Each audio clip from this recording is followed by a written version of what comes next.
Hello.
All right.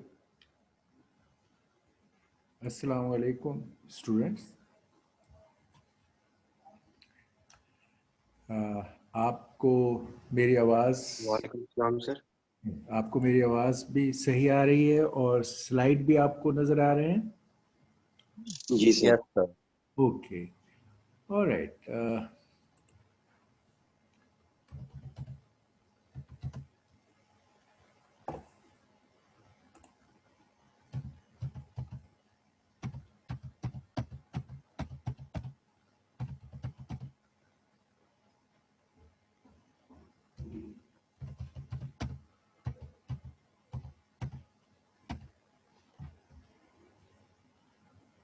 Okay.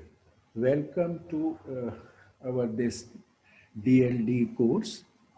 Um, Today we are starting with our first lecture of digital logic design. In this course, we have students from both computer science as well as electrical engineering. This is because now the way the field has developed, there is no hard and fast line drawn between the people who say, I know only this software, or somebody who says, I know only the hardware. अब आप systems बनाते हैं और systems को बनाने के लिए आपको हार्डवेयर और सॉफ्टवेयर दोनों का नॉलेज होना ज़रूरी है और आप दोनों नॉलेज को इंटीग्रेट करके सिस्टम बिल्ड करते हैं।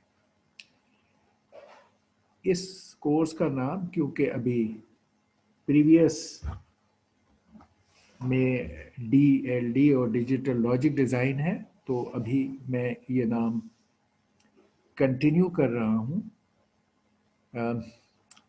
If we get a chance, we'll get it through the Board of Studies and our Academic Council, and maybe we change it to digital system design instead of a logic design. So we learn the course as a digital system design.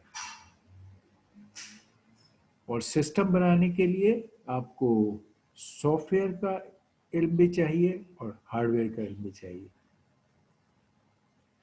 इसलिए दोनों areas के लोगों के लिए it's equally relevant.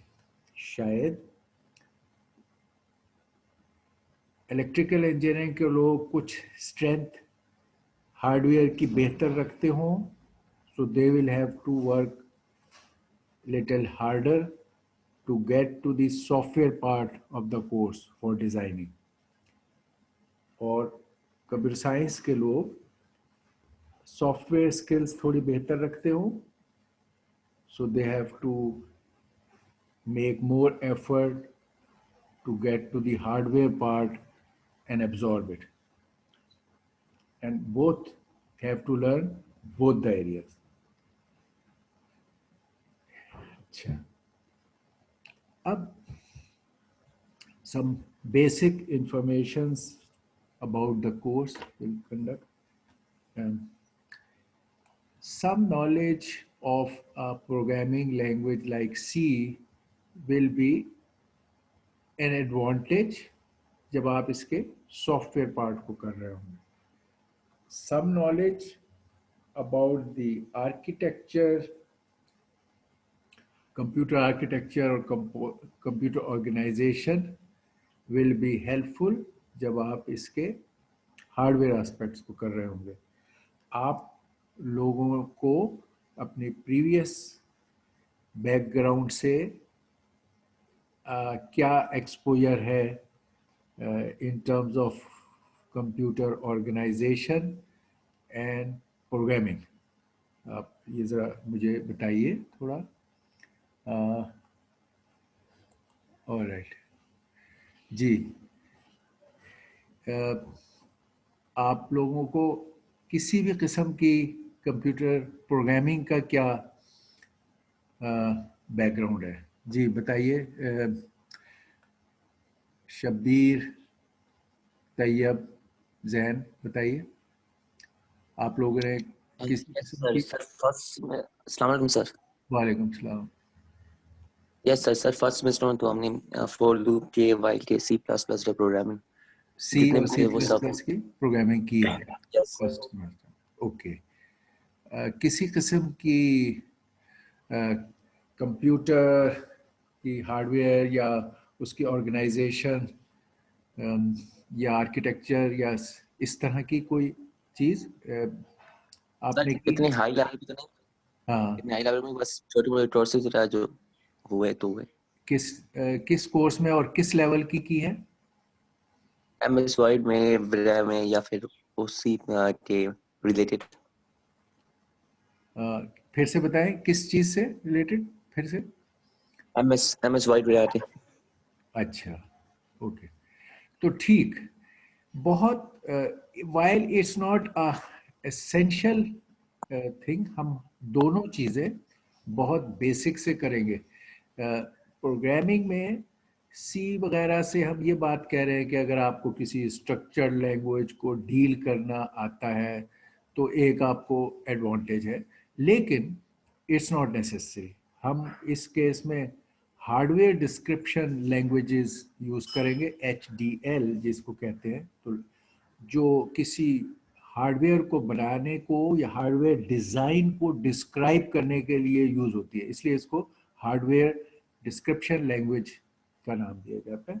और वो हम Yes, sir. वेरीलॉग या VHDL या सिस्टम वेरीलॉग इस तरह की चीज़ करेंगे। तो और वो आपको बिल्कुल बेसिक से सिखाएंगे, इसलिए don't have to worry. Okay, these are the two books we'll be following in this course. एक जो मेन हमारी बुक है, दोनों अपने डोमेन में latest, and they are excellent books, both of them. Um, Mano is always, Morris Mano is a well-known person in this domain of writing DLD, digital design, digital logic thing since ever. Lately, he in this book he has joined hand with Slatty, who is pretty well known for HDL level languages. So they have combined and written this book, Digital Design. इसका नाम थोड़ा लंबा है, मैंने उसके main part लिख दिए हैं जो HDL के बारे में है, जो हम कवर कर रहे होंगे। बेसिकली डिजिटल डिज़ाइन है और इसमें वो उसने VHDL और वेरीलॉग और सिस्टम वेरीलॉग को भी इंट्रोड्यूस किया है, इसलिए इसके नाम में ये वर्ड्स मैंने शो कर दिए। इसका 6th edition is the latest, publish in 2018। फिर एक और बुक जो प्रिंसिपल्स और एप्लीकेशंस पर है डिजिटल सिस्टम्स के, इसका 12th edition is the latest in 2018 by Moss and Tocci. कुछ हिस्सा हमारा मोस्टली कोर्स का कवरेज फर्स्ट बुक से होगा, आपकी मेजर टेक्स्ट बुक होगी।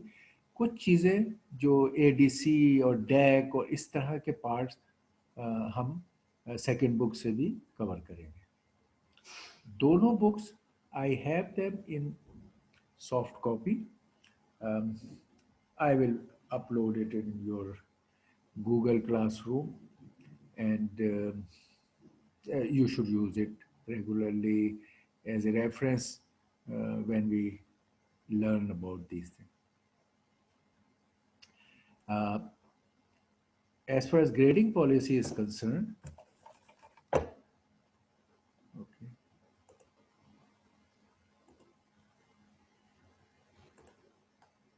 okay. As far as grading is concerned, these are our three major parts. This course involves a lot of practical aspect, both for putting together the hardware, connecting things and monitoring their behavior as a hardware, as well as designing systems through HDL and testing and verification of that. Both these things are hands-on things, will make will teach you both parts, and then you will do multiple individual projects and maybe one or two semester projects, right? And that will carry a lot of weightage, so you should get yourself fully involved from the very beginning for this, and that carries 30%. Midterm will carry the 20%, and final exam will be 50%. This is my email address. Our primary way of communicating on day-to-day basis will be through Google Classroom for my lecture slides. There will be one Google Classroom And there will be another Google Classroom for the labs, which our lab engineer will be handling. All our projects will be conducted on the Google Classroom of labs. And all our lecture slides will be uploaded on the Google Classroom of theory part uh, every day after the class. So this will be our primary point of contact for exchanging all information, uploading of lectures, uploading of books, providing of assigning of projects, uh, getting the dates of submission, getting the project submitted. Projects will have multiple phases, like you will be first designing things, then implementing, testing, verifying, demonstrating, which will be all told to you either during class lectures or through these Google Classroom things. So it is your duty to constantly uh, be in touch with your information which is provided on Google Classroom. You should not say, sir, I did not know when was the date of submission for this project uh, because I did not look at the Google Classroom. It's your duty to keep that track. It's not necessary that we should send you some messages for submission dates of the projects or assignments or etc. However, if there is most of the common things you will discuss either in the class, you must clarify. We allow you to ask questions during the any time during the class. You can interrupt and ask questions. We allow you to ask questions maybe in at the end of the class also. But most important time is the beginning of the next lecture when we give you a chance that anything which we learned in the last lecture and you got a chance to review that, and still if there is anything not clear, you must ask at the beginning of the next lecture so that you with keep going with the flow of the course. Otherwise, there are gaps created. Other than this Google Classroom, we will upload your lectures on YouTube. Uh, in case you missed out anything, you can make up from there, or you want to see that lecture again, so you can use that. But don't make that as the primary thing. Number one, you have to attend. Yes, yes, okay. Number one, you must attend interactive class so that you can understand things, ask questions at that time and clarify things. So that is one primary reason of this Zoom interactive class is very important. Your YouTube lecture will be supporting thing if you have attended the Zoom class and clarified things here. Other than the importance of your attendance here, आपकी attendance आप जो chat part है उसमें अपना registration number and name लिखेंगे. Every time you will attend this class, and from there your attendance will be taken and submitted.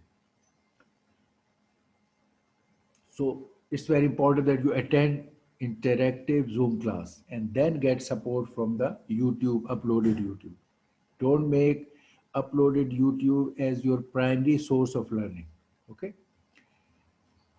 जो चीज़ें इस तरह के कॉमन क्लास में नहीं हैं या आप डिस्कस नहीं कर सकते, then you can use my email to send your specific problem or thing on my email.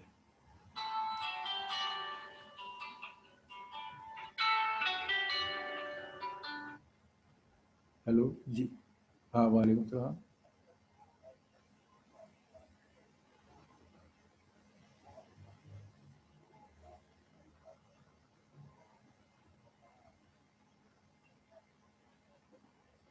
अच्छा, तो ये कैसे?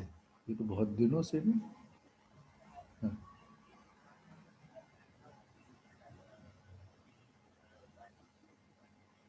ओहो। ओहो।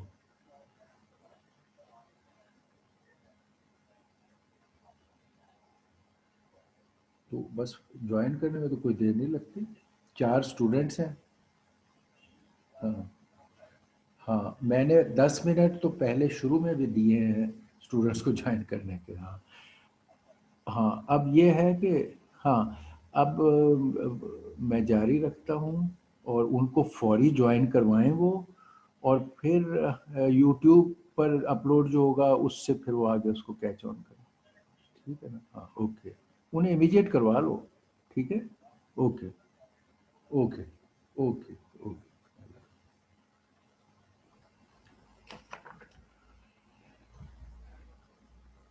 All right. So much for the course information part for us. All right. Uh, Here is just a brief main objectives of our course. Um, इस 3 हिस्सों में हम उसको बांटते हैं। एक है हमारा, as the name is, digital system design और डिजिटल सिस्टम्स और digital design is the course. So इसके 3 हिस्से। एक है learning of all the basic concepts for digital system design, और उसके लिए बुलियन अलजेब्रा और लॉजिक एनालिसिस एंड डिज़ाइन हमें सीखना है, एक हिस्सा। दूसरे पार्ट में हम we will learn principles and methodologies for such digital design, और उसके हमारे मुख्तलिफ लेवल्स होंगे। गेट लेवल होगा, स्विच लेवल होगा, और इनकी कैटेगरी जब हम सीख रहे होंगे, जो आप बाद में समझोगे कि कम्बिनेशनल एंड सीक्वेंशियल सर्किट्स के तौर पर हमें ये प्रिंसिपल्स और मेथोडोलॉजीज सीखनी है। तीसरे फेज में हम we learn about important basic tools जो डिजिटल सिस्टम डिज़ाइन में यूज़ होते हैं फॉर हैंड्स ऑन एक्सपीरियंस। अब हैंड्स ऑन एक्सपीरियंस के दोनों हिस्से हैं। एक तो है कि हम कंपोनेंट्स को ज्वाइन करके सर्किट्स बनाएं, और उससे हम हैंड्स ऑन पार्ट और उसके टूल सीखे। और दूसरा, जैसे मैंने बताया, कि सर्किट को डिस्क्राइब करें थ्रू एचडीएल और उसको टेस्ट, एवेलुएट और इम्प्लीमेंट करें। ये हमारे इस कोर्स के ऑब्जेक्टिव्स हैं। यहाँ इस कोर्स के कंटेंट्स हम दिखा रहे हैं। अभी आपको ये सारे लफ्ज़ 100% ना समझ आए, बहुत सारी जनरल बातें आपको पता भी चलेंगी, but this is kind of overview of our course and a mutual contract between us for this, so that when we flow with the course, you can keep track through your textbook and our lecture slides where we are, how far we have progressed, and what all is left, and what are the main overall main concepts which we'll be learning. So it's always advantages that this overview is known at the beginning, and the details will be clear with time only. अभी हम शुरू में, हाँ, course में ये number systems की तरफ सबसे पहले आएंगे कि how different scheme of number systems are handled. उसमें हम सब तरह के binary, octal, hex etcetera number system सीखेंगे। फिर हम वंस एंड टूस कॉम्प्लीमेंट सीखेंगे। फिर different arithmetic operations like adding, subtracting, multiplying, divide, इस तरह के ऑपरेशंस को सीखेंगे, इंटीजर की फॉर्म में भी और फ्लोटिंग पॉइंट की फॉर्म में भी। फिर डिफरेंट तरीकों में जो हम नंबर सिस्टम्स को एनकोड करते हैं, आस्की में एनकोड करते हैं, ग्रे कोड्स में एनकोड करते हैं, बाइनरी में एनकोड करते हैं, तो ये एनकोडिंग को हम सीखेंगे। ये हमारा पहला हिस्सा है नंबर सिस्टम्स के हेडिंग में। फिर हम मैथमेटिकल पार्ट जो हमें डिजिटल डिज़ाइन में यूज़ होता है, जिसको हम कहते हैं बूलियन अलजेब्रा, यानी ये अलजेब्रा वो है जो डिजिटल लेवल पर चीज़ों को, वेरिएबल्स जो हैं वो डिजिटल 1-0 के फॉर्म में होते हैं, इसलिए इसको बूलियन अलजेब्रा हम कहते हैं। एक लीनियर अलजेब्रा है जो आप may be you will be learning in another course. जो टिपिकल अलजेब्रा है वो लीनियर से हम फेमिलियर है, आप पहले भी वो चीज़ें कर चुके हो और अब भी करोगे। लेकिन Boolean algebra deals with the digital variables के एक्सप्रेशन और फिर उनके सिंप्लीफिकेशन एट्सेट्रा। तो फिर ये बूलियन इक्वेशंस हम देखेंगे। फिर इन बूलियन फंक्शंस को मिनिमाइज करना, यानी अगर एक एक्सप्रेशन है अलजेब्रा का, बूलियन अलजेब्रा का, उसको मैथमेटिकली सिंप्लीफाई करना और उसको मिनिमाइज करना, may be through different techniques like के मैप एटसेट्रा, सिंप्लीफाई करना। कोई काम आपने करना है, उसके बिहेवियर को आपने एल्जेब्रिक एक्सप्रेशन में बनाया बूलियन इक्वेशंस की शक्ल में, फिर उन बूलियन इक्वेशंस को सिंप्लीफाई किया और फिर उसको आपने सर्किट में इम्प्लीमेंट किया। ये mathematical part of our this course इस तरह का है।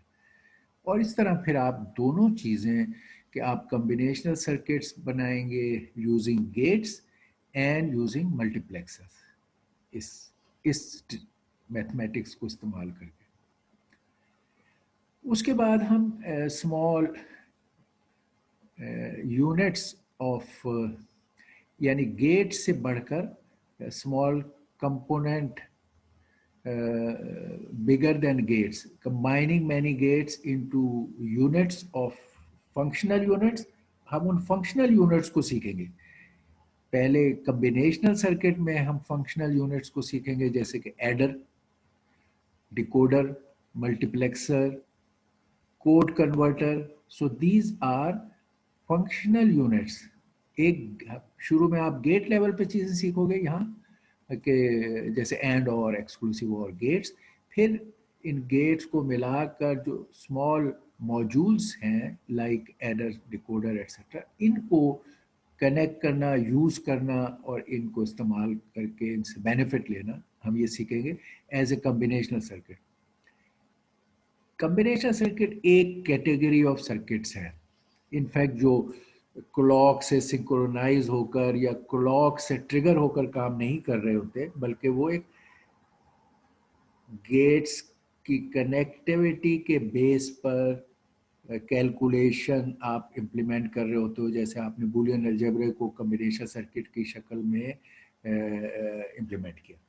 इससे क्लॉक बेस्ड सिंक्रोनाइजेशन नहीं होती।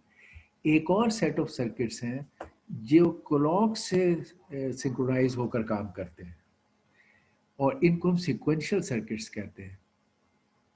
इसमें फ्लिप फ्लॉप्स, काउंटर्स, यानी जब आप क्लॉक अप्लाई करेंगे तो नेक्स्ट काउंट आएगा, क्लॉक अप्लाई करेंगे तो फ्लिप फ्लॉप पर डाटा लैच होगा, ठीक है।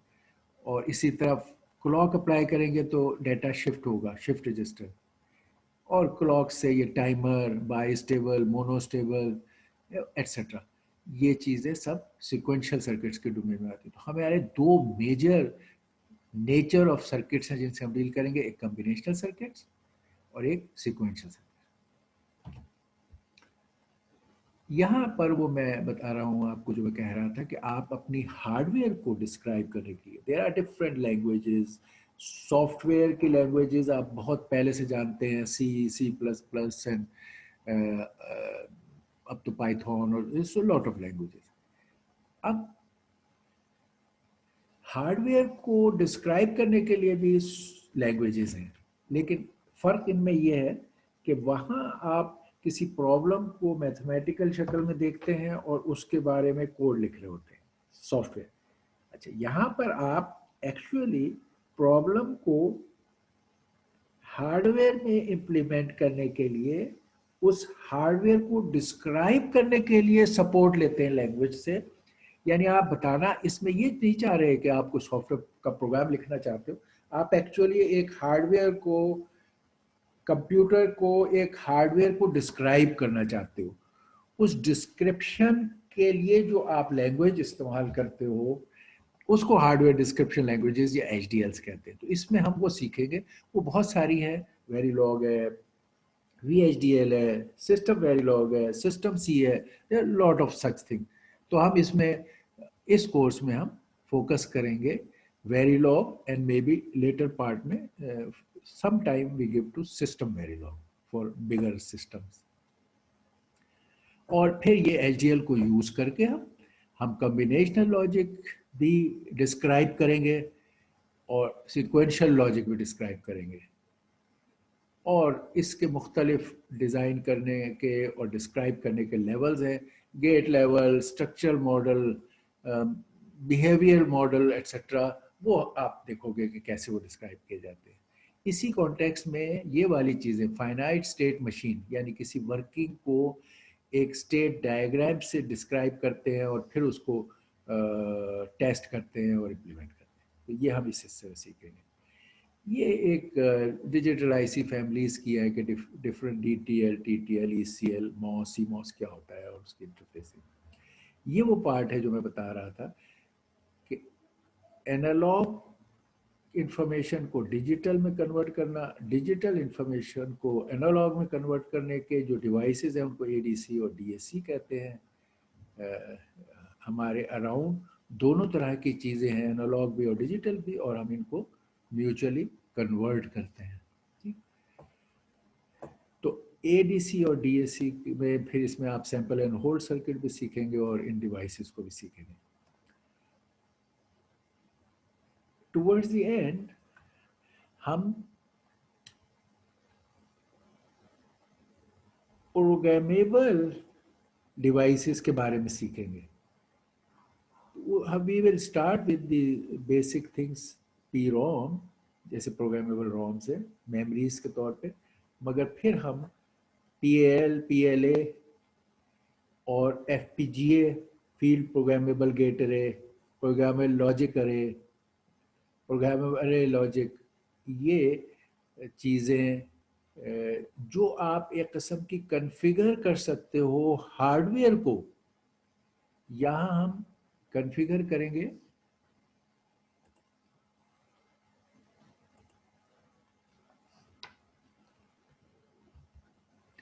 यहाँ हम हार्डवेयर को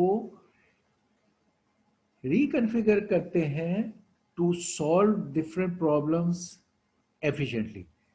एक तो तरीका सॉफ्टवेयर का होता है, जैसे आप सॉफ्टवेयर मुख्तलिफ प्रॉब्लम्स को सॉल्व करने के लिए लिखते हो और सॉफ्टवेयर को एफिशिएंट बनाते हो कि आपका एल्गोरिदम फास्ट हो और आपका प्रोसेसर फास्ट हो और इस तरह की चीज़ें।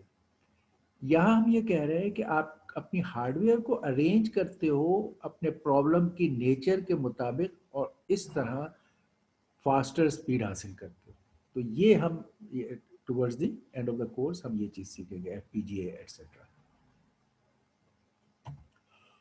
ओके, ये अभी आपके खाली रेफरेंस के लिए है। As the things will unfold you will see, we will have regular labs for this course, और उन लैब्स में ये एक शॉर्ट समरी ऑफ थिंग्स है जो हमारे कंटेंट्स में हम थ्योरी में सीख चुके होंगे और इधर हम उसको प्रैक्टिकल इम्प्लीमेंट करेंगे, जिसके लिए हमारे पास ब्रेडबोर्ड और ये ट्रेनर मॉड्यूल्स हैं जिस पर जिसके लिए आप चीज़ों को डिज़ाइन करोगे HDL में, उसके लिए लैंग्वेज में उसको इम्प्लीमेंट करने के लिए उसका प्रोग्राम लिखोगे और फिर उन्हें आप इस ट्रेनर पर आपको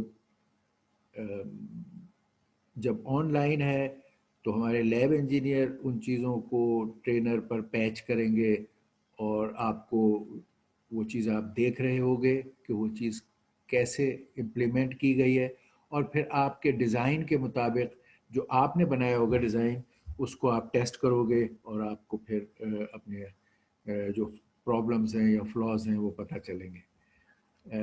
when we get you at the campus, तो आपका जो ये पैच वाला पार्ट है, पैचिंग करने, ये जो ब्रेड बोर्ड पे कनेक्ट करने वाला पार्ट, वो फिर आपसे हम हैंड्स ऑन द कैंपस भी करवाएंगे. उससे पहले designing at the hardware level, implemented by lab engineer in the lab, and also you implementing in HDL and testing. तो ये काम होंगे. उसमें ये लिस्ट है कि हम स्टार्ट करेंगे लॉजिक गेट से, लॉजिक बिल्डिंग की, और फिर हम एनकोडर डिकोडर्स पे जाएंगे, फिर हम यही functional units, adder, half adder, full adder पे जाएंगे, और फिर ये यहाँ तक आपने कम्बिनेशन लॉजिक की चीज़ें कर ली, फिर इधर सीक्वेंशियल लॉजिक की चीज़ें करेंगे, flip flop and counters, latches and memories, 7 segment display, arithmetic logic circuit, ये वो है A to D and D to A converters, और सीरियल कम्युनिकेशन एक्सेट्रा, ये सब चीज़ें आप प्रायोरिटी एनकोडर, मल्टीप्लेक्सर, ये सब कुछ आप इम्प्लीमेंट करेंगे. Okay, any question so for?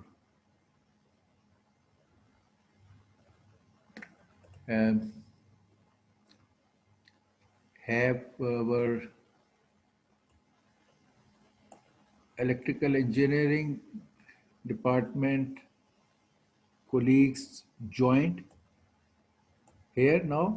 They had some problem with their schedule description.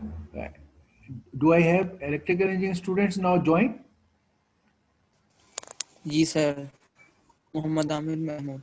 अच्छा, इलेक्ट्रिकल इंजीनियरिंग वाले रेज हैंड करें, मैं देखूं कितने स्टूडेंट्स हैं अभी. सर ऑलरेडी तो एक ही स्टूडेंट हूँ मैं, अकेला, बाकी नहीं है कोई. अच्छा, ओके. आपने जितना हिस्सा मिस कर दिया है वो हम ये YouTube पर अपलोड करेंगे. You can catch on to that. Not, हम अभी introductory course information, course contents और ये कुछ हमने डिस्कस किया. अब हम एक्चुअली मेन कोर्स कंटेंट्स पर आ रहे हैं. ठीक है, तो आप वो YouTube से देख लीजिएगा. ओके, ठीक है. अच्छा, पहले तो जब हम कहते हैं हमेशा डिजिटल, और जैसे अभी मैंने बताया था DAC, digital to analogue converter, analogue to digital converter, तो एक चीज़ हमेशा जिक्र में आती है कि भाई एनालॉग वर्सेस डिजिटल. तो उसको थोड़ा सा, क्योंकि हम डिजिटल का ये मेन कोर्स है, लेकिन रियल वर्ल्ड जो है वो एनालॉग में होती है अक्सर, तो हमें दोनों को देखना, समझना, और एक से दूसरे में कन्वर्ट करना, और एक क्यों कन्वर्ट करते हैं और क्यों ये काम होता है. अब एक्चुअल रियल वर्ल्ड एनालॉग में है. ठीक, एनालॉग और डिजिटल. ओके, पहले तो वैसे ही उसकी थोड़ी सी बिहेवियर वाइज देख लेते हैं.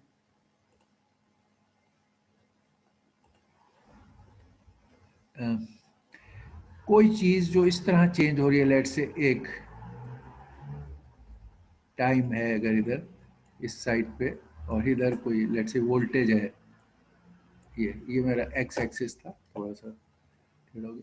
तो इस पर ये एक्स एक्सिस पर हमने टाइम लिया, इधर वोल्टेज ली. तो कोई चीज़ है उसकी वोल्टेज इस तरह चेंज हो रही है with let's say time increase हो रही है, maybe sawtooth type चीज़ है. फिर ये डिक्रीज हो रही है, फिर ये इंक्रीज हो रही है, फिर ये डिक्रीज हो रही है. तो अब ये ये वोल्टेज का चेंज या करंट का चेंज या ऐसे और बहुत सारी चीज़ें ये एनालॉग वे में हो रही हैं. ये भी इसी तरह, सपोज आप कहें कि कोई चीज़ साइनोसाइडल है, ये साइनोसाइडल वेव टाइम के साथ चेंज हो रही है, ये सब ये एनालॉग है. इसमें हर पार्ट पर देयर इज सम वैल्यू. आपका खाली प्रिसीजन आपके डिवाइस की लिमिटेशन है, otherwise it has all the values, infinite possible values. Digital के अंदर आप इस तरह कंटिन्यूस वैल्यूज नहीं, इसके अंदर कंटिन्यूस वैल्यूज हैं. डिजिटल में कई सिनेरियो हैं. एक, पहले हम डिजिटल से पहले हम कहते हैं इस केस में डिस्क्रीट, डिजिटल के अंदर पार्ट है डिस्क्रीट. अब यहाँ पर ये रैम तमाम वैल्यूज के साथ था, इसके अंदर तमाम वैल्यूज नहीं है. देर आर ओनली आपके जो स्टेप का साइज है या आपके मेजरमेंट के ऑप्शन कितने, उस प्रॉब्लम को आपने कितने पार्ट्स में ब्रेक कर रहे हैं, ये डिस्क्रीट। जैसे यही रैंप, इस केस में रैंप स्टेट नहीं नजर आएगी, बल्कि डिफरेंट टाइम स्टेप पे एक डिफरेंट वैल्यू होगी, इन बिटवीन वैल्यूज नहीं है, और उस डिले के बाद वो वैल्यू चेंज हो। ये रैंप की शक्ल इस तरह से बन जाएगी। वहां पर रैंप में हर पॉइंट पर वैल्यू थी, यहाँ पर इस टाइम पर ये वैल्यू है जो रही, फिर एक और टाइम पे दूसरी वैल्यू स्टेप हो गई, ये रही। ये उसके स्टेप का साइज है कि जितनी एक्यूरेसी से या कितने बड़े स्टेप से आप चेंज हो रहे हैं, ठीक है। तो ये अब इसको हम कहते हैं डिस्क्रीट, ये लेट्स से वोल्टेज है या करंट है, लेकिन ये आप डिफरेंट टाइम में different value change, not continuous change बल्कि एक डिस्क्रीट चेंज, इसको हम डिस्क्रीट कहते हैं। अच्छा, फिर इस डिस्क्रीट का मतलब है अब आपकी ये वैल्यूज इस तरह की, यानी इसमें तो हर किस्म की वैल्यू हो सकती थी। अगर आपका ये सेट है वैल्यूज का, तो इसमें आप कहें यहाँ पर देयर विल बी से 1.07 बी वैल्यू है, और से 0.0001 भी पॉसिबल वैल्यू है, और इसी तरह कोई भी, फिर 3.100005 भी वैल्यू, इस तरह की ऑल काइंड ऑफ वैल्यू। इसमें आपके खाली ये पॉसिबल वैल्यूज होंगी। लेट्स अगर आपका हर स्टेप 0.1 के गैप से आपने वोल्टेज का लिया है, तो मे भी आपकी वैल्यू को 0 से शुरू होकर, अगर 0 से शुरू हो रहे हैं आप, तो पहली वैल्यू से 0.1 है, ठीक है, दूसरी वैल्यू 0.2 है, ठीक है, तीसरी वैल्यू 0.3 है, depending on your step size. Step size doesn't have to be 0.1, it could be 0.15, तो पहली वैल्यू मे बी 0.15 हो, दूसरी वैल्यू 0.3 हो, और इस तरह फिर वैल्यू 0.45 हो। ये, मगर ये आप देखेंगे कि इन बिटवीन वैल्यूज नहीं है, ओनली डिस्क्रीट वैल्यूज। अच्छा, फिर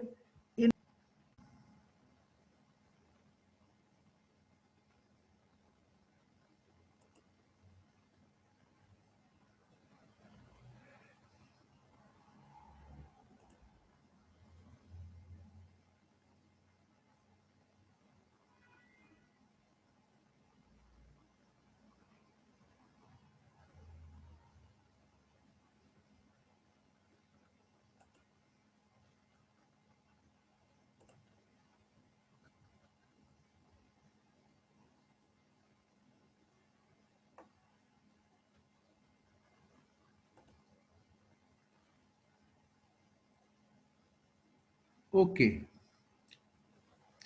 ऑलराइट। अच्छा, तो इस तरह इसकी वैल्यूज। अब इसको एक्सप्रेस करने के लिए जैसी जो वैल्यूज हैं, आप डिजिटल पैटर्न्स या कॉम्बिनेशंस यूज करते हैं। लेट्स अगर आप बाइनरी में यूज करें, तो हो सकता है कि आप इस वैल्यू के लिए एक पैटर्न बाइनरी की यूज करें 10 की,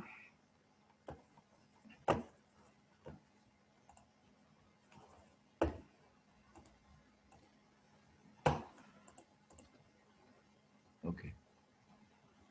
आप किसी एक स्टेप पर इस वैल्यू के लिए से आपने यहाँ 0000 रखा हुआ हो, 004 बिट के, और फिर अगले को आप 0001 से शो कर रहे हो, और अगले स्टेप की वैल्यू 0010 से शो कर रहे हो। ये आपके binary way of expressing the digital information है, 00। तो आप इनको अगर पल्सेस की शक्ल में देखें, तो मे बी आप कहें 0 और फिर कोई 1 और फिर 0 अनदर 0 और फिर 1। अगर आप इसे कम्युनिकेट कर रहे हैं एक सीरियल लिंक पर या ड्रॉ कर रहे हैं, तो इस तरह ये पैटर्न्स है आपकी 0 1 0 0 1, या आप इस तरह लिख रहे हैं। ये उसको एक्सप्रेस करने के, आपके डिस्क्रीट वैल्यूज को एक्सप्रेस करने के लिए जो मेथड है डिजिटल के डोमेन में वो इस तरह का है, 0-1 के पैटर्न का। कुछ फायदे हैं, रियल वर्ल्ड एनालॉग है, लेकिन पास्ट में भी कंप्यूटर्स जब से आए तो हर एक को डिजिटल एक बेहतर ऑप्शन नजर आया। they had more power, they were cheaper, they were produced in mass scale, the digital things। तो लोगों ने अपने एनालॉग प्रॉब्लम्स को भी पहले एनालॉग टू डिजिटल कन्वर्टर इस्तेमाल करके डिजिटल में किया, और फिर कंप्यूटर्स पर उनको depending on different level of accuracy पर कंप्यूटर्स में इंप्लीमेंट किया, यूज किया, प्रोसेस किया। अगर दोबारा उन्हें रियल वर्ल्ड में एनालॉग से कंट्रोल करना था तो उन्होंने दोबारा D to A किया, यहाँ पहले A to D कन्वर्शन की, ADC की। अगर प्रॉब्लम एनालॉग थी जो रियल वर्ल्ड में होती है, उसको प्रोसेस किया डिजिटल में, फिर डिजिटल की इंफॉर्मेशन प्रोसेस हो गई, लॉट ऑफ प्रोसेसिंग यहाँ हुई। ये बहुत efficient, fast, high precision, low cost, यहाँ पर आपको सारे काम हो गए। और एक इसका, और फिर आपने इसको जो फाइनल रिजल्ट, अगर फिर एनालॉग कंट्रोल करना था आपने, तो फिर आपने एक डैक यूज किया और एनालॉग से चीज डिजिटल टू एनालॉग कन्वर्शन की ओर से यूज किया। तो इस तरह हम ये काम कर रहे होते हैं। इसका एक फायदा other than better precision, cost benefit, efficiency etcetera सारे मौजूद हैं डिजिटल के अट्रैक्शन के लिए, एक उसमें ये भी है कि नॉइज वगैरह के अगेंस्ट ये ज़्यादा रोबस्ट है। अगर आपका एनालॉग सिस्टम है तो आपके सिग्नल के कोई भी जो चेंजेस हैं वो उसको रजिस्टर करेगा और उसके मुताबिक वो उसके बिहेवियर पर इम्पैक्ट आएगा, इवन नॉइज का, टेम्परेचर ड्रिफ्ट एक्सेट्रा। इस केस में आपके अगर नॉइज या ड्रिफ्ट से अगर इस तरह के चेंजेस आ रहे हैं, जैसे 1 है और इस पर कुछ नॉइज है, 0 है इस पर कुछ नॉइज है, ये आपको जब तक इसके अंदर एक थ्रेशोल्ड लेवल होता है, उससे नीचे ये 0 कंसिडर होता है, उससे ऊपर ये 1 कंसिडर होता है, बल्कि एक गैप भी होता है थ्रेशोल्ड लेवल के अलावा। तो जब तक ये नॉइज आपके इस थ्रेशोल्ड को क्रॉस नहीं करता, आप फुल एक्यूरेसी के साथ इस डिजिटल सिग्नल को रजिस्टर कर सकते हैं। मसलन इस नॉइज के बावजूद ये 1 ही लेवल रजिस्टर होगा और ये 0 लेवल रजिस्टर होगा, जबकि यहाँ पर नॉइज का मतलब है कि अगर ये एक्चुअल डाटा था 3 और उस पर ये नॉइज पल्स आ गई, तो इट मे बी नॉइज की ऐड करके ये उसको 3.2 या 3.5 या ऐसे मेजर करे, तो आपको नॉइज वाइज भी बेनिफिट है। डिस्टॉर्शन अगर आपका है उसका भी है। फिर आपका अगर ट्रैवल करने से लिंक पर ये इसका लेवल कम होता है, यहाँ पर तो लेवल कम होगा तो ये आपको उसका एरर आएगा। इस केस में अगर ये 1 था और ये 0 था, और जब ट्रैवल किया आपकी किसी लाइन पे और ये लेवल कुछ कम हो जाता है प्लस का या माइनस का, तो till the time it does not cross the threshold, आपको बिल्कुल एब्सोल्यूट एक्यूरेसी रहेगी। अगर आपको एक लेवल काफी लंबी ट्रांसमिशन में उस एक लेवल से ज्यादा आपकी अटेन्यूएशन हो, तो फिर आप रिले लगा लेते हैं, यानी उसको दोबारा रीजनरेट कर लेते हैं और अगेन वो एक्यूरेसी आपकी कायम रहेगी। तो डिजिटल सिस्टम्स के बहुत सारे फायदे हैं, इसलिए the whole world works on digital. और आपकी एक्चुअल वर्ड एनालॉग है तो आप उसको कन्वर्ट करते हो, यूज करते हो, फिर बैक कन्वर्ट कर देते हो जहां कहीं जरूरत है। ये हमारे एनालॉग उसके, आप उसके एग्जांपल हर रोज हैं और हर जगह है। आपकी क्लॉक पास्ट में ये एनालॉग थी जिसमें वो हर जगह आपकी नीडल ट्रेवल कर सकती थी इन बिटवीन, लेकिन अब आपके डिजिटल क्लॉक है और उसकी वैल्यूज नंबरों में डिस्क्रीट वैल्यूज ही खाली चेंज होती हैं, डिपेंडिंग ऑन द आपका आखिरी डिजिट की एक्यूरेसी क्या है, सेकेंड है, 10th ऑफ ए सेकेंड है, जो भी है, खाली वो चेंज होगी, नॉट इन बिटवीन। इसी तरह स्पीडोमीटर, हमारे जो ओल्ड या एनालॉग मीटर है वो अभी भी हैं, people prefer to look at that way, तो वो स्पीड किसी भी जगह उसमें नीडल रेस्ट कर सकती है और ये एनालॉग मीटर है। लेकिन उसी के जो डिजिटल वर्जन है उसी मीटर में एट टाइम्स आप देखोगे तो उसकी फिर इसी तरह 7 सेगमेंट डिस्प्ले या डिस्प्ले पर ये वैल्यूज होती हैं, और जो फिर डिपेंडिंग ऑन द एक्यूरेसी आपको खाली डिस्क्रीट वैल्यूज चेंज होती हुई नजर आएंगी। आपका माइक्रोफोन पर जो सिग्नल है वो इस तरह का है, ये एनालॉग लाइक सिग्नल है, ठीक, और एज सच इस तरह की बहुत सारी एनालॉग और डिजिटल की एग्जांपल है, digital watch and all. Okay, ये सारे उसके वो एडवांटेजेस जो मैंने बताए कि आपको स्टोरेज में भी फ़ायदा है, प्रोसेसिंग का भी एडवांटेज है, एक्यूरेसी और प्रिसिशन बेहतर है, प्रोग्रामेबल है कंप्यूटर आपके, अब डिजिटल कंप्यूटर प्रोग्रामेबल है, प्रोसेस कर सकते हैं, और ये नॉइज से भी लेस इफेक्टेड है, अटेन्यूएशन से, डिस्टॉर्शन से, नॉइज से, इनके ऊपर कम प्रॉब्लम्स हैं compare to the analogue, temperature drift etcetera. Okay, so we will deal with that's why we are designing things in digital, और अगर जरूरत पड़ती है तो हम कन्वर्ट कर लेते हैं. अब हमारे इन डिजाइन्स में एक लेवल ऑफ हायरार्की है हमारे इसमें जो हम इस्तेमाल करेंगे इस टाइम में, वो के सिस्टम्स के डिज़ाइन करने के लेवल्स हैं. जिस तरह आप जब प्रोग्राम लिखते हो और कोड करते हो तो उसमें भी हायरार्की के लेवल हैं. लोएस्ट लेवल पर मे बी कि आपका असेंबली लेवल कोड के इंस्ट्रक्शन हो सपोज, फिर आपका हाई लेवल लैंग्वेज का instruction which comprises of many assembly language instructions, फिर आप फंक्शन लेवल पर हम चले जाते हैं, एक function which has a block of instruction. ठीक है, फिर हम वहाँ पर भी प्रोग्राम का मॉड्यूल और इस तरह का क्लास, तो where you group things together. ऐसे ही हायरार्कीज इधर भी हैं. सबसे लोएस्ट लेवल पर हमें ये डिवाइसेस हैं, सबसे लोएस्ट लेवल पर हमारी ये डिवाइसेस हैं जैसे ट्रांसिस्टर्स है कि उसमें gate, sink, drain, source, drain, gate, जो सिलिकॉन लेवल पर जैसे PN junction, PNP junction, transistors हैं और उनके जंक्शन है, डायोड है उसका पी और एन जंक्शन है. सिलिकॉन लेवल पर चीज़ों के बनाने का जो प्रोसेस है, ट्रांसिस्टर वगैरह, वो डिवाइस लेवल कहलाता है, बेसिक.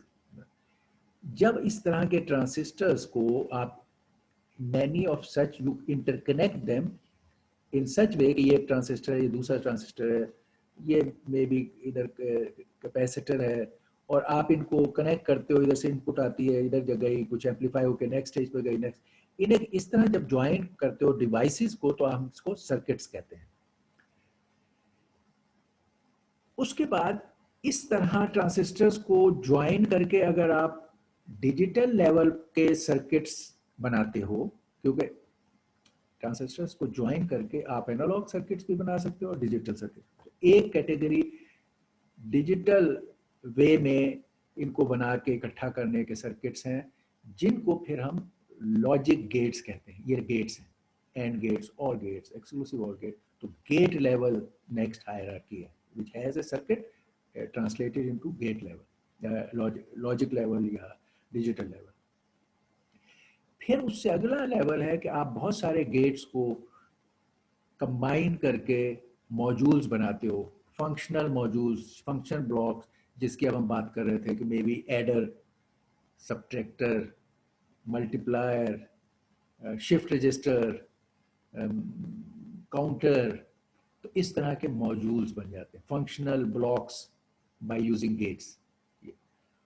और फिर उससे अगला लेवल है कि इस तरह के मॉड्यूल्स को कनेक्ट करके आप बिगर सिस्टम बनाते हो. जैसे आप ALU, अरिथमेटिक लॉजिक यूनिट, या CPU बिल्ड करते हो जिसमें आप इस तरह के फंक्शन ब्लॉक्स बहुत सारे हैं, उसमें एडर भी है, मेमोरी भी है, बस भी है, लैचेस भी हैं. तो ये ऐसे बहुत सारों को इकट्ठा करके एक सिस्टम आप बनाते हो.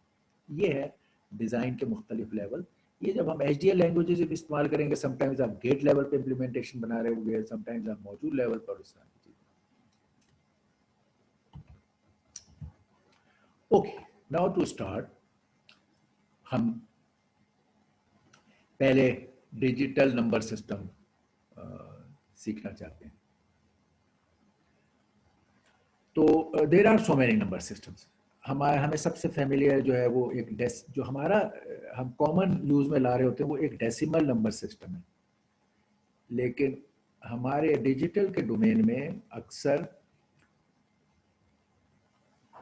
बिट्स की कॉम्बिनेशन यूज होती हैं.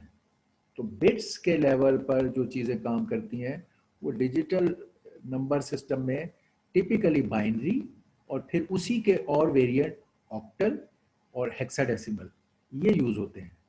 तो हमें इनको डिस्टिंग्विश करना और इन्हें आपस में एक दूसरे से कन्वर्ट करना का तरीका हमें पता होना चाहिए for dealing with these things. अच्छा, इसमें अब सबसे फेमिलियर, अच्छा पहले एक generalize way of expressing anything देखते हैं और फिर उन्हें हर कैटेगरी में देखेंगे और फिर उन्हें आपस में कन्वर्ट करने के तरीके भी देखेंगे, जिसको फिर एनकोडिंग भी कहते हैं। पहले कोई भी नंबर सिस्टम इनमें से इन लिस्टेड में से कोई सा आप ले लें, डेसिमल सिस्टम, बाइनरी सिस्टम, कोई भी नंबर सिस्टम जो है उसमें दो चीजें होती हैं, एक उसके अल्फाबेट का सेट होता है और एक उसका बेस या रेडिक्स होता है। इन दो को मिलाकर वो नंबर सिस्टम बनता है। कोई भी नंबर सिस्टम को आपने कहना हो, पहले आप उसके अल्फाबेट का सेट कि उसमें क्या क्या सिंबल्स इस्तेमाल होंगे आपके, और दूसरा उसका बेस या रेडिक्स क्या है। इन जनरल अगर हम कोई भी नंबर सिस्टम लें तो हम उसको एक्सप्रेस कर सकते हैं अगर वो नंबर सिस्टम में कोई नंबर इस तरह लिखा हुआ है। ये जनरलाइज बात है, इसको हम स्पेसिफिक पे करेंगे कि A0, A1, A2, A3, A4, A5 ये 5 सिंबल्स के साथ अगर कोई नंबर लिखा हुआ है, उसमें ये मुख्तलिफ सिंबल्स हैं उसके, और इसका ब्रैकेट में करके यहां बता दिया कि रेडिक्स कौन सा है। अगर रेडिक्स R है तो इस नंबर की वैल्यू इन डेसिमल सिस्टम, हमारे डेसिमल सिस्टम में इसकी वैल्यू अगर हमें पता करना हो तो वो ये होगी कि हर सिंबल को, ये सारे सिंबल है A0, A1, A2, A3, A4, A5, वो सारे सिंबल लिखे जाएंगे। हर सिंबल को अपनी पोजीशन के मुताबिक, अगर ये R है रेडिक्स सिस्टम, तो पहली अगर पोजीशन को हम 0th पोजीशन कहते हैं तो उस बेस सिस्टम की R⁻0 से मल्टीप्लाई होगा ये। इसी तरह जो नेक्स्ट है A1 वो R⁻1 से मल्टीप्लाई होगा, और इसी तरह A2 R⁻2 से होगा, और ये सारे AN R×N से होगा, और ये सब आपस में ऐड होंगे आफ्टर मल्टीप्लाई। तो ये जो कैलकुलेशन का आंसर होगा, दिस विल बी द, हमारे नंबर डेसिमल वैल्यू में this will be the decimal value of this number. अभी मैंने ये इसको जनरलाइज बताया है, इसको हम देखते हैं कि स्पेसिफिक में इसका क्या मायने है। आम सिस्टम जिससे हम फेमिलियर हैं वो डेसिमल सिस्टम है, ये जो हम लिखते हैं 357 एंड जो कॉमन यूज में आता है। इसका रेडिक्स या बेस इज 10, इसीलिए इसका नाम है डेसिमल सिस्टम, 10 बेस। तो इसका R वो जो यहाँ पे हमने लिखा था वो 10 है बेस। और मैंने बताया था कि हर सिस्टम में दो चीजें चाहिए, एक ये कि उसका बेस या रेडिक्स क्या है, और एक ये कि उसके सिंबल्स क्या है। तो 10 वाला जो हमारा बेस सिस्टम जिसको हम यूज करते हैं, इसके अंदर ये वो नंबर्स या सिंबल्स हैं जो हम यूज कर सकते हैं। 0, 1, 2, 3, 4, 5, 6, 7, 0 से 9 तक डिफरेंट सिंबल्स हैं जो हम यूज करते हैं, और बेस हमारा 10 है। इनफैक्ट 10 बेस होने की वजह से ही ये है कि हम ये सारे नंबर 0 से 9 तक है। 9 के बाद इससे आगे का नंबर लिखने के लिए अगेन हम यही दो सिंबल्स इस्तेमाल करते हैं, 1 and 0। 10 लिखने के लिए 1 और 0, फिर 11 लिखने के लिए 1 and 1, 12 लिखने के लिए 1 and 2, और फिर 1 and 3, 1 and 4। तो आप देखोगे कि फिर हम इन्हीं सिंबल्स को, this is the only symbol set for हमारा डेसिमल सिस्टम का जिसका बेस 10 है, उसमें सिर्फ यही सिंबल्स हैं। कोई भी नंबर हमें लिखना होगा तो हम यही सिंबल इस्तेमाल करेंगे। अगर हमने लिखना है 2009 तो हमने 2 यूज किया, फिर 0, फिर 0 और फिर 9। There is no symbol beyond this.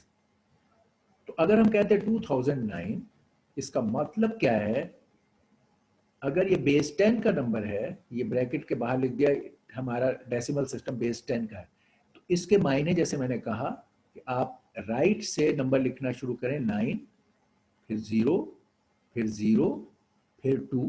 एक तो ये आपके सिंबल्स हो गए, ये आपने इस ऑर्डर में लिख दिए इसके मुताबिक। और फिर आपने हर एक नंबर को जो भी आर है, ये आर 10⁻0 से इसे मल्टीप्लाई किया, 10⁻1 से ये r⁻1 से इसको मल्टीप्लाई किया, r⁻2 से इसको मल्टीप्लाई किया, r⁻3 से इसे मल्टीप्लाई किया। और इस तरह अब अगर आप इसको ऐड करें ये मल्टीप्लिकेशन के बाद और कैलकुलेट करें, तो आप देखेंगे कि इसकी डेसिमल वैल्यू या इसका आंसर 2009 ही आएगा।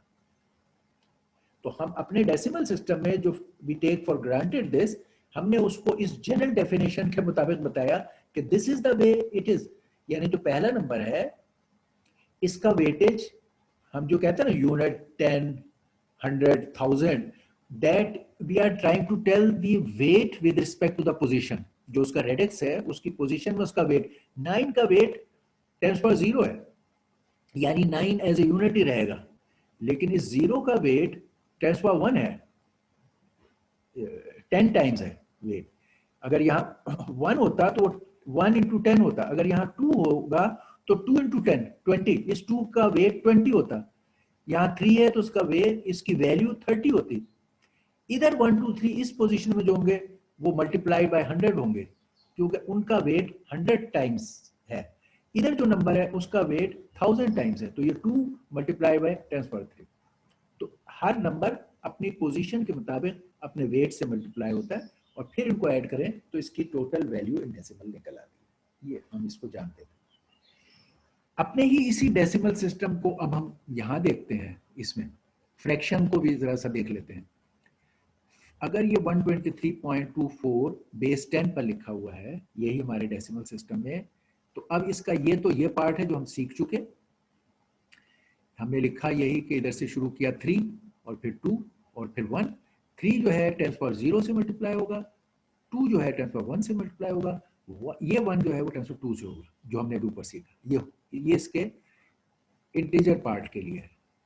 इधर जो इसका फ्रैक्शनल पार्ट है उसको इस 10 की शक्ल में कैसे कहेंगे? ये 2 की वैल्यू 10⁻−1 से, ये असल में ये 0.2 है, और उसमें ऐड क्या हो रहा है 0.04, उससे अगली वैल्यू, और फिर इसी तरह अगर कोई तीसरा होता तो वो भी ऐड होता। तो इस 2 की वैल्यू 0.2 है, तो 2 × 10⁻−1। इस 4 की वैल्यू 1/100 से डिवाइड होके इसका वेट बनेगा, तो 4 × 10⁻−2। तो ये था 2/10, ये है 4/100, ये है 3 × 10, ये है 2 × 3 × 1, 2 × 10, 1 × 100। यहाँ पर this 2 divided by 10, this 4 divided by 100, तो ये 2 × 10⁻1, 4 × 10⁻2।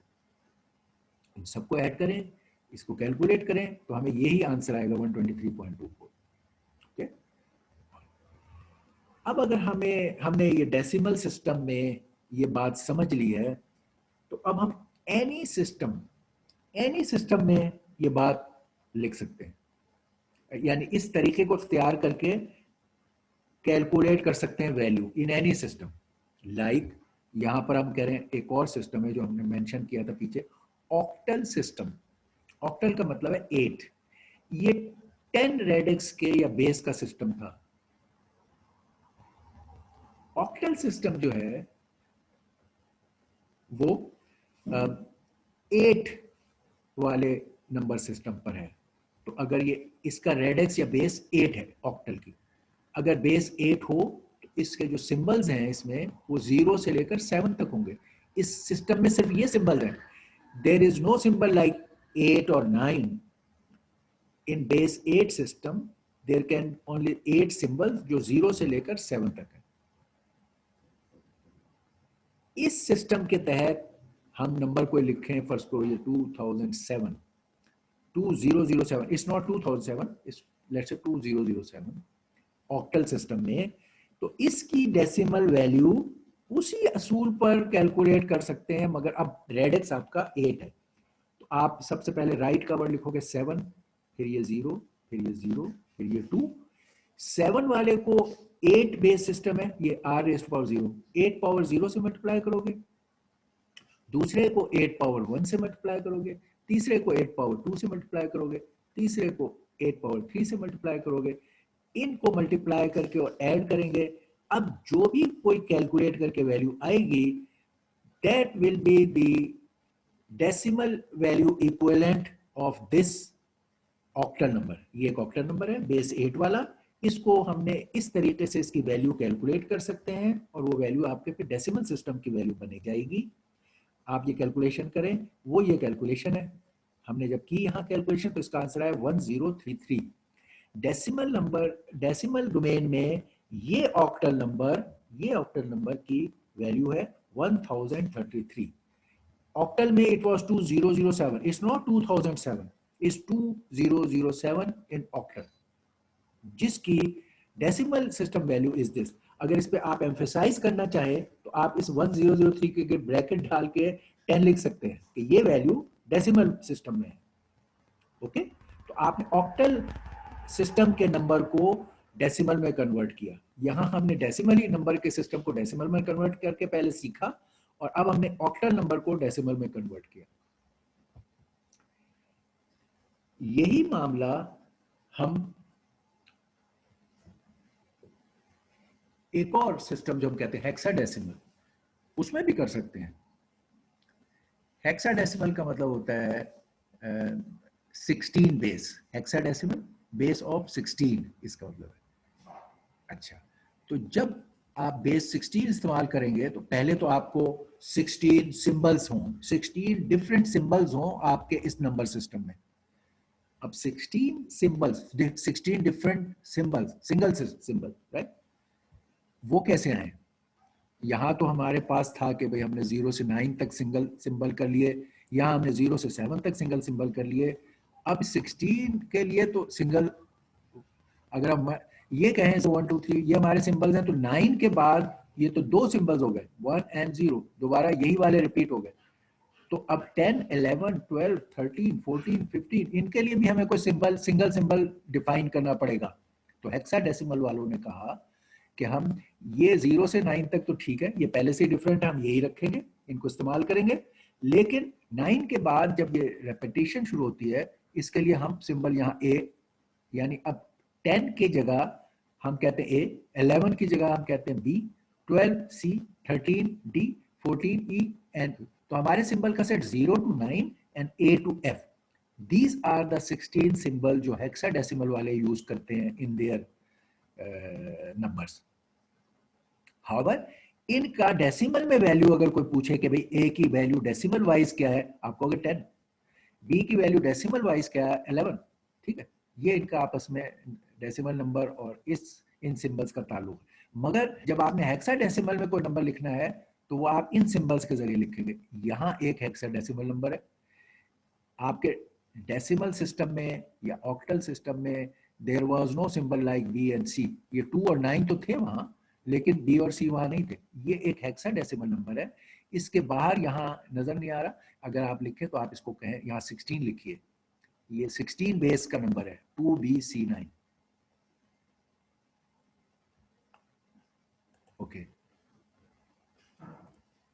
अब अगर मैं आपसे कहूं अच्छा ये हेक्साडेसिमल का नंबर है, रेडिक्स 16 का या बेस 16 का, मुझे इसकी डेसिमल वैल्यू बताइए, कन्वर्ट कीजिए और बताइए इसकी डेसिमल वैल्यू क्या है। आप सेम प्रिंसिपल जो मैंने आपको फर्स्ट लाइन में बताया, यही प्रिंसिपल इस्तेमाल करेंगे। अब आपका आर जो है वो 16 है, सिंबल्स आपके ये लिखे हुए हैं जो भी वो अंदर है, इनको इसी तरह आप एक्सपेंड करेंगे तो आपकी वैल्यू आ जाएगी, डेसिमल वैल्यू कैलकुलेट हो जाएगी हेक्साडेसिमल नंबरों की। मसलन अब ये मैं दे लीजिए 2BC9, सबसे पहले ये 9 है, इसको हमने राइट मोस्ट पोजीशन में लिखा, फिर C है यहाँ लिखा, B है यहाँ लिखा, 2 इधर लिखा, और फिर हमने कहा कि इस नंबर का वेट 16 की बेस का पावर 0, 16 R पावर 0, ये R पावर 1, ये r पावर 2, ये r पावर 3, ये आप r आपका इसमें 16 है। तो अब अगर आप इन नंबरों से मल्टीप्लाई करें और इसको ऐड करें तो आपको इस हेक्साडेसिमल नंबर का डेसिमल वैल्यू आ जाएगी, कन्वर्ट होकर डेसिमल वैल्यू बन जाएगी। और वो क्या है कि आप ये कैलकुलेशन यहाँ करें, ये जो मैंने ऊपर बताई है वो यहाँ कैलकुलेशन की है और इसका आंसर आया है 11209। इसके बाहर आप चाहें तो यहाँ ब्रैकेट डाल के लिख सकते हैं 10। ये डेसिमल नंबर में इसकी वैल्यू आपने कैलकुलेट कर ली या कन्वर्ट कर ली। यहाँ इसके बाहर 16 लिखेंगे, हेक्साडेसिमल में ये नंबर ये है 2BC9 और कन्वर्ट होकर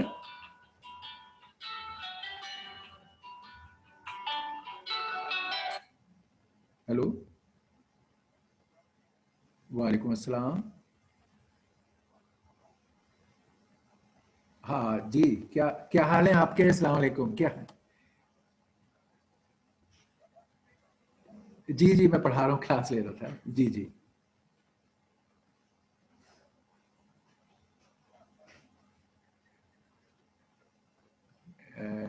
जी जी, हाँ हाँ हाँ हाँ, वो चेंज हो गया है क्योंकि हाँ वो ये जो रेस्ट्रिक्शन गवर्नमेंट से लगी है तो उसकी वजह से अभी वो स्टॉप है। और अब जो जब रेस्ट्रिक्शन हटेगी तो उसके मुताबिक we will refix the date, तो वो प्रोग्राम फिनिश हो गया। अच्छा, वो नहीं, वो अभी, हाँ ये अभी कल ही ये चीज आई है। तो अभी हम वी आर हमने ये करना था, अभी हमने आज ये काम करना था, तो आपकी कॉल आ गई। We will be doing that.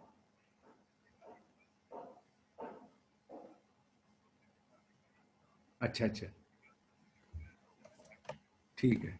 जी जी, वो बस आज नहीं, हम वो मैसेज के बजाय we are ringing up everybody and telling that, इसलिए थोड़ा सा हमें टाइम लगा। तो क्योंकि we would like to do that. हाँ नहीं नहीं नहीं, वो पता चल गया था, अब सबको बारी बारी वी आर रिंगिंग अप। ठीक है। ओके ओके ओके, अल्लाह हाफिज, अल्लाह। अच्छा सॉरी आपकी अच्छा, तो हम ये कह रहे हैं यहाँ 16 के बेस का ये नंबर था जिसको हमने 10 के बेस में कन्वर्ट कर लिया, ये हमने किया, ये हेक्साडेसिमल का हो गया। अब यही चीज आखिर में हम अपना बाइनरी, जो हमारा बड़ा फेवरेट है इस कोर्स का, जिसमें हम काम करेंगे, ये अब एग्जांपल एक बाइनरी नंबर की है 10011.101 बेस 2। हम कह रहे हैं ये एक बाइनरी नंबर है, इसको डेसिमल नंबर में कन्वर्ट कीजिए, इसकी वैल्यू फाइंड कीजिए इन डेसिमल नंबर। तो हमने क्या कहा, हमने लिखा 1011, यहाँ पे डेसिमल था, उसके आगे 101 था। उसी असूल के तहत जो अभी हमने शुरू में सीखा, क्योंकि ये बाइनरी है और इसकी बेस 2 है, तो 1 इंटू 2⁻0 ये बेस 2 है।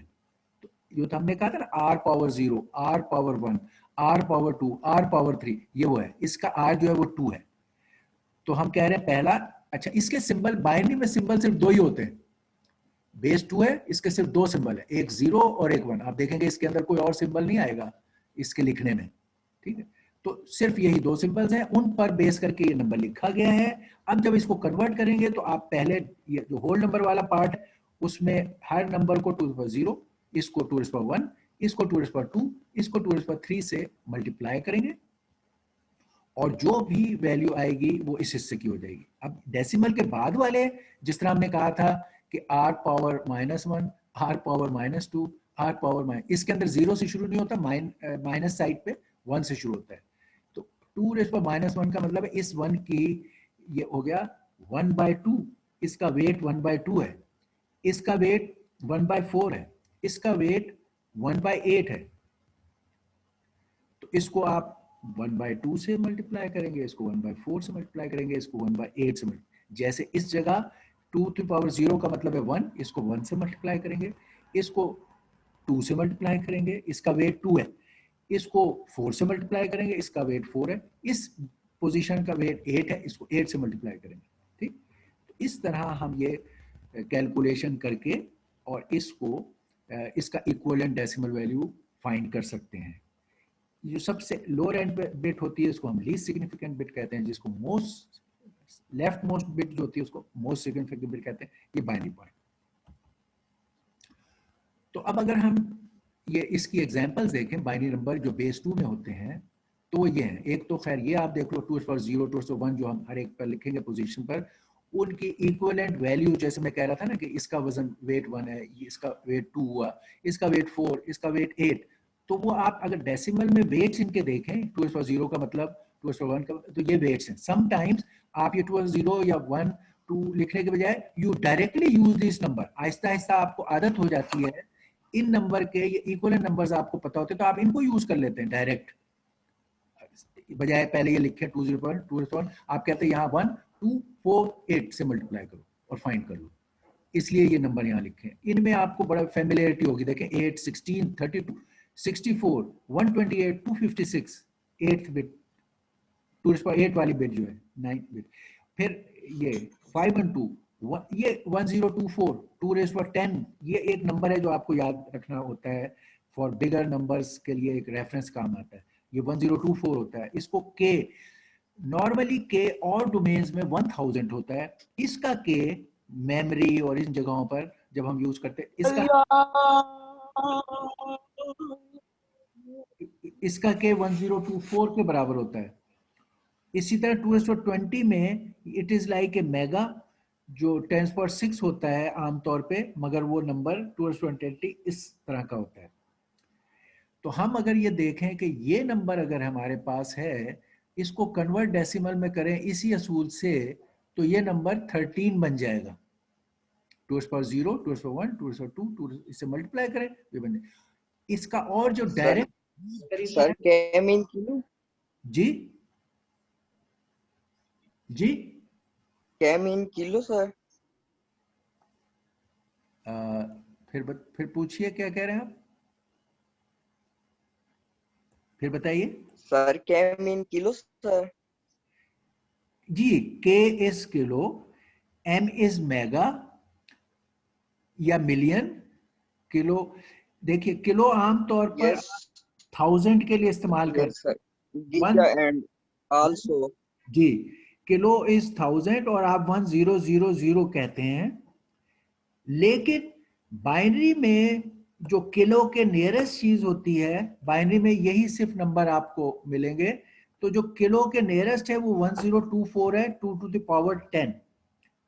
इसी तरह जो मिलियन का डेसिमल सिस्टम में जो मिलियन होता है वो 10⁶ होता है।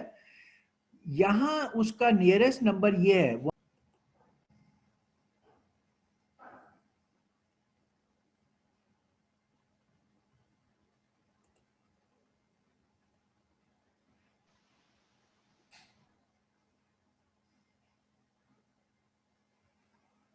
Okay, we are just towards the end, time भी हमारा खत्म हो रहा है। तो हमने ये देखिए, ये अब नंबर में इनके वेट्स 2^0, 2^1, 2^2, 2^3, 2^-1, 2^-2, 2^-, ये वेट्स डाल के आप इनकी वैल्यू कैलकुलेट करेंगे। जिस तरह प्लस नंबरों के हमने डेसिमल नंबर आपको डायरेक्ट बताए हैं, इसी तरह माइनस नंबरों के भी डेसिमल में वैल्यू जाहिर, 2^-1 का मतलब 1/2.5, 2^-2 का मतलब 1/4.25, ये 0.125, इसी तरह।